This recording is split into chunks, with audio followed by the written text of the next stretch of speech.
the Beauty Know-It-All. At long last it's February, which means one thing and one thing only in the beauty calendar: Valentine's Day. Whether you buy into the idea of Valentine's Day as being a sort of public declaration of being madly in love, to me it's all a bit too #blessed, #smugged. Hashtag, as Bethany Frankel once said, #blessed equals #bragging. Whether you buy into that or not, what I'm saying is, who needs somebody to buy you a great fragrance? If you're lucky enough to have somebody that wants to splash some cash, I'm going to give you some ideas, but also it's a good chance to splash out on yourself, really. But where do you go when you start buying a fragrance? Well, you know me, I'm not mainstream at all. I'm going to give you the equivalent of sort of Decier's Multimolecular 2 or P50 by Biologie Recherche. Those sort of cult beauty buys, those cult fragrances that everybody whispers about and everybody wants to have and own. They're the sort of fragrances that are going to get you stopped in a street and somebody's going to say, "My God, you smell good. Come here, come closer." That's kind of what you want from a fragrance. But be warned, they are not necessarily pretty or floral, but they are full on va-va voom sexy. But they are cult fragrances. So let's start with the hottest fragrance, pretty much of the digital era, and that is Le Labo Santal 33. And it's one of those fragrances that if you give somebody a Le Labo box, who are now actually owned by the Estee Lauder Group, and they just have a collection of really quite wacky, interesting noses that work for them, and they don't call their fragrances mysterious or loving or sexy. They call things like Santal 33, which is a little bit disruptive and quite nice, very plain packaging. Anyway, Santal 33 was actually originally launched in 2011, and it's a classic, I mean, technically unisex, woody, powdery, slightly spicy fragrance. But for me, it is a little bit Marmite. You either love it or you dislike it, and I have friends who are utterly and completely obsessed with it. It was created by Frank Velker, I think that's how you pronounce his name. He's a really well-respected West Coast American nose. And it has, I mean, I'm looking at them down here now, you can smell it straight away. It has lots of sandalwood, lots of leather, lots of iris. Of course, I really love it. And a sort of undertow of violet, which makes it slightly prettier. It's not a full-on in-your-face fragrance. You could quite happily spray this on and wear it, and somebody would have to get fairly close to nuzzle you to like it. But I have to say, when I was on counter at Le Labo in Selfridges the other day, I discovered something which I think might be easier to give as a gift. So if you go on counter and you discover Le Labo, which you should, let's be honest, smell Santal 33 straight away. But they have another one called Another 13, which they actually created in conjunction with Another magazine. This is slightly more accessible, slightly prettier, and it was created in 2010. Again, I'm not all about what's new, I'm about what's best, by Natalie Lawson. And this is a musky amber woody fragrance, but with a massive, massive, massive hit of something called ISO E Super, which if you watched my fragrances vlog just before Christmas, my video just before Christmas, you'll know that that's the main active ingredient in Molecule 01 and Eccentric 01. What that means is this is super easy to wear. You put it onto your skin, it blends in your skin, it gives you that nuzzle factor. ISO E Super is sort of the smell of clean skin, which means you can buy this with impunity for anybody. Men, women, mother, father. It's just really elegant and beautiful, and I really like it. So there's the cult fragrance. There's the my take if you want to buy for somebody and you don't really know what they're going to like. It's a safe, beautiful, elegant buy. Anyway, Le Labo is such an interesting fragrance company. You need to discover them. Now let's talk about a fragrance company that is iconic. Let's talk about Chanel. Do you love or loathe Chanel No. 5? When I smell it on Sally Hughes, I love it. It's because I genuinely like Sally. I admire her, I respect her. She's the sort of person that I want to hang around with and have a dinner party conversation with. So I associate it with her. I personally cannot wear it. I find it very heavy, quite cloying, quite old-fashioned. Somebody once told me that Chanel No. 5 is the most purchased, least worn fragrance in the world. In other words, people buy into the image of it, how beautiful it is, how iconic, and then when they get it home, they can't actually wear it. It is fundamentally quite an old-fashioned construct. Well, but you can still buy into Chanel and not have to necessarily wear number 5. Let's talk about their Les Exclusifs now. Trust me, if you've got somebody that loves you that can afford one of these, not only is this bottle iconically beautiful, but I think they're slightly more left field than the main fragrances. They were created originally, I mean, some of them are created by Jack Polge, who's the main fragrance, the nose, along with his son now, Olivier, at Chanel. But a lot of them are created by a gentleman called Christopher Sheldrake, who works with Frederic Malle, and he's an English nose, and I love his style of perfumery. I absolutely love it. And he created Sycamore, and Sycamore is a beautiful, elegant, woody fragrance. It's really, really lovely. They have two. They have this, and they have Coromandel. Both of them are absolutely elegant, beautiful, woody, dry, elegant, cool fragrances. So essentially it's unisex, and if you know anybody who dresses like me, so it's essentially anybody who's a woman who dresses slightly Elle Macpherson stroke Nadine Baggott, that's very flattering to me and slightly insulting to Elle Macpherson, but somebody who really likes to wear jackets, jeans, has quite a unisex sense of style, they're going to really buy into vetiver, sandalwood, men's traditional note fragrances, but these are elegant and beautiful. It's vetiver, sandalwood, tobacco and cypress, and it is really, really, really gorgeous. I mean, who wouldn't want that on their side? Sycamore and Coromandel. They also have beige and boy that are slightly more nuzzly. What I'm saying is maybe step beyond the traditional Chanel upfront fragrances. Look behind at the Les Exclusifs and you're going to find the cult fragrances that those in the know wear. I absolutely love them. And trust me, flacon design doesn't get any better than this. Christopher Sheldrake, I love you. And I love the fragrances he creates with Frederic Malle. Now, let's go across the other side, shall we? Here's a new fragrance for you that is launching, because everything I've mentioned so far has been around a while. Trust me, really good fragrances don't launch that often, even though there are thousands launched every year. This is Diptyque Fleur de Peau. I mean, I love the packaging of Diptyque. Anybody who knows me really well knows I'm obsessed with Fleur de Bois, their candle and their room spray. It's what my house always smells of. Anyway, this is absolutely beautiful. Fleur de Peau means flower of the skin, and you'll not be surprised to know it's a nuzzle scent. It's by a nose called Olivier Peuchot. Now this is interesting, okay, so I'm not traditionally a floral person, but I think on Valentine's Day it's really nice to give a rose-based fragrance. It makes sense. Roses are hideously overpriced at Valentine's Day and they die. So why would you invest in something that is force-grown and is going to die when you can actually get a gorgeous, elegant rose fragrance and put it on your skin? This is rose and musk, but not in a traditional blousy, flowery way. This has, you'll not be surprised to hear, a dry down of iris, which I love. I talked about just before Christmas, which gives it a soft, powdery, elegant, slightly cool vintage fragrance note to it. But it's also got a really beautiful dry down that sits on the skin but warms on the skin. It's got ambergris, and ambergris actually is whale spit up. It truly is. The whales aren't harmed in the process. They spit it up, and it's found along the edges of the beach, and it's really expensive, and it gives something a warm, slightly cloying, melting feel to it. It's almost like the smell of warm, sweaty skin, but in a good way, in the way of when you meet your boyfriend or your girlfriend at the end of the day and they've been up and about and they're really busy and you go into the back of the neck. That's that smell of ambergris. Anyway, I absolutely love this. Can I just say, if you, and I can smell it through the top of the bottle there, if you absolutely, and I don't blame you, loved Glossier You, but you found that it didn't last, that its longevity wasn't big enough, that its silage, its initial impression wasn't big enough, or maybe you found it slightly young for you, this is a much more grown-up, sophisticated and gorgeous version.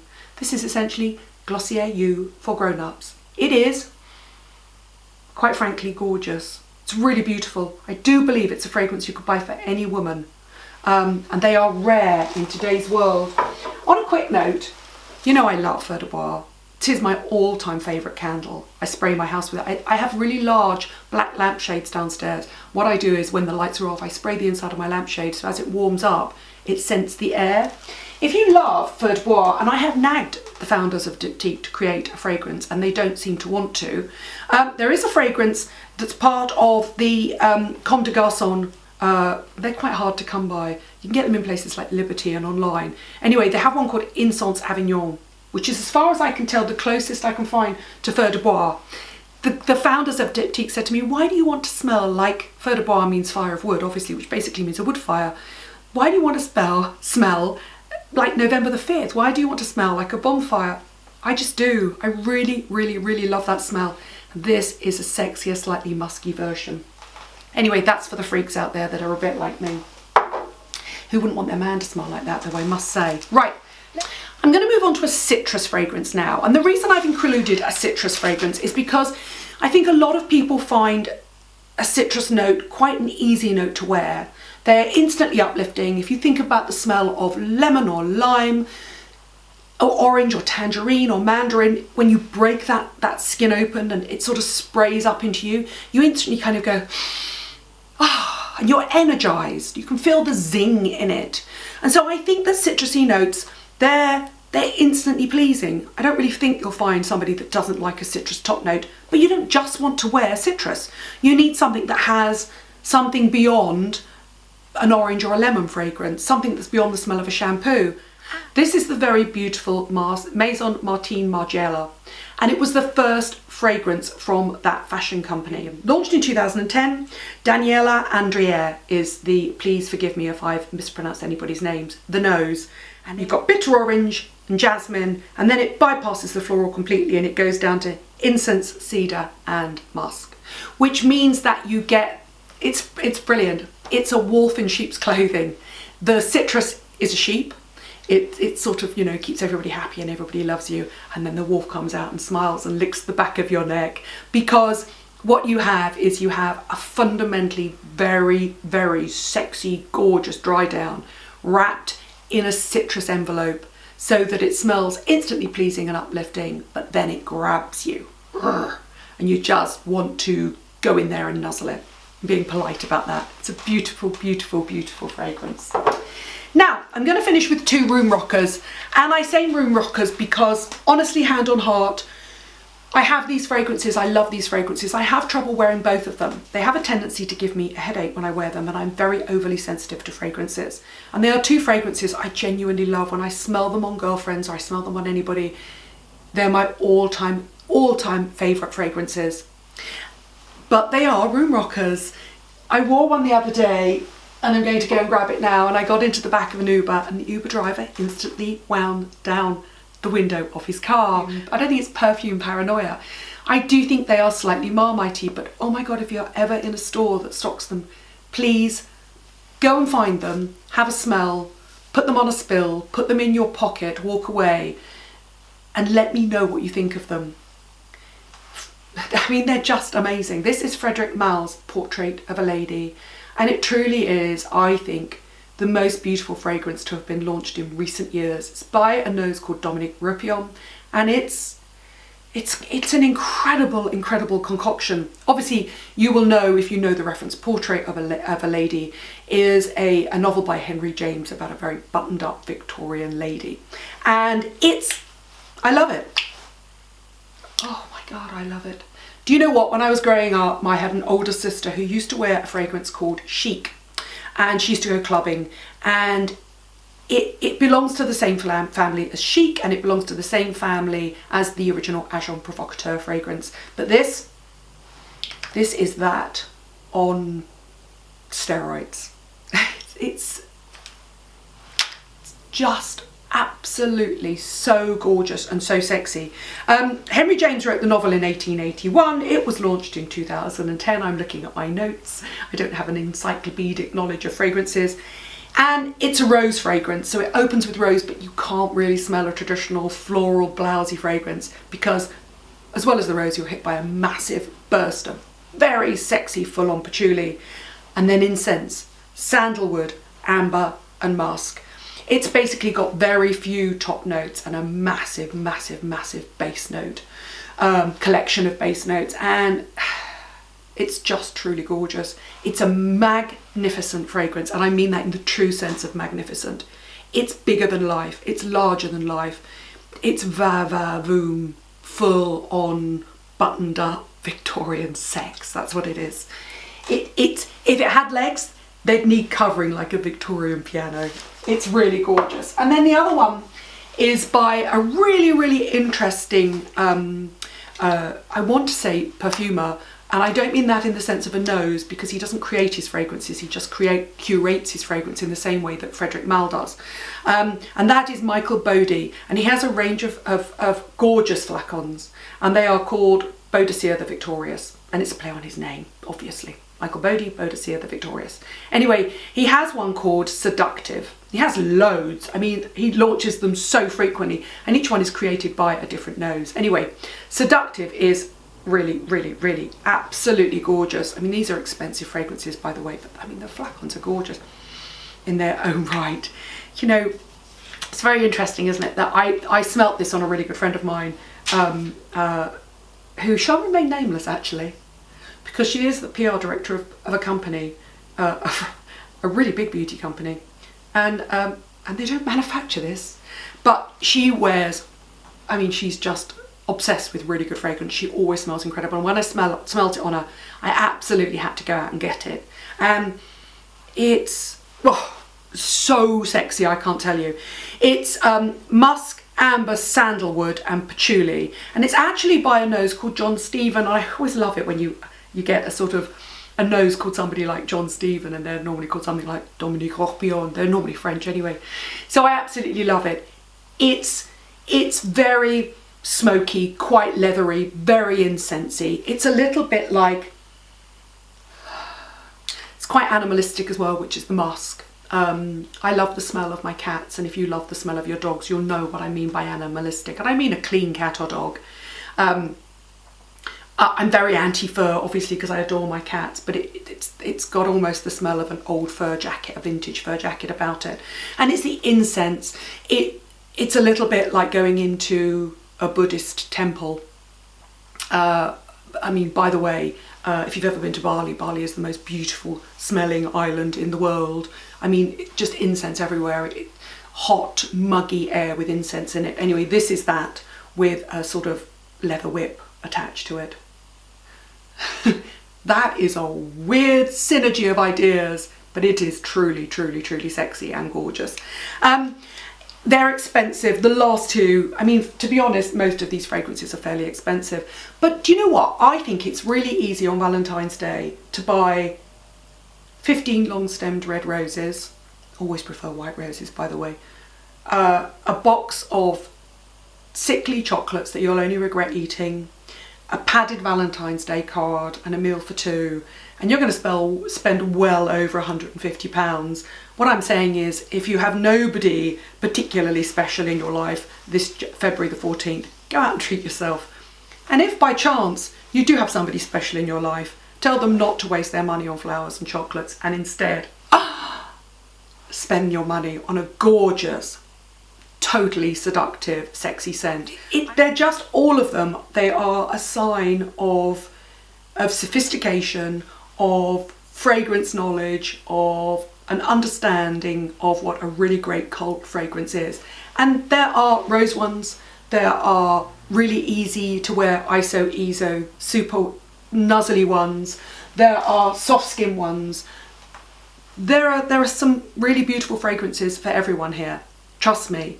Get the chance, go out, take a list, go on counter, smell them all, and I defy you not to fall in love with at least one of them. That is an insider's guide to cult fragrances for Valentine's Day. If you have any that you particularly love or discover, let me know below. But you know that I'm not particularly a floral fragrance person.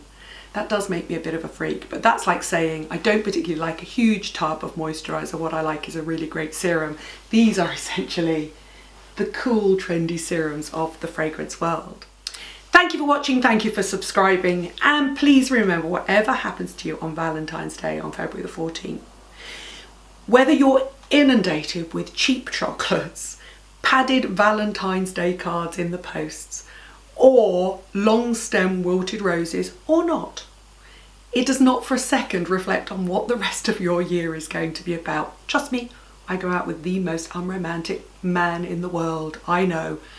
I always say it's better to buy your own diamonds and your own fragrances, right? Thank you for watching. Thank you for subscribing.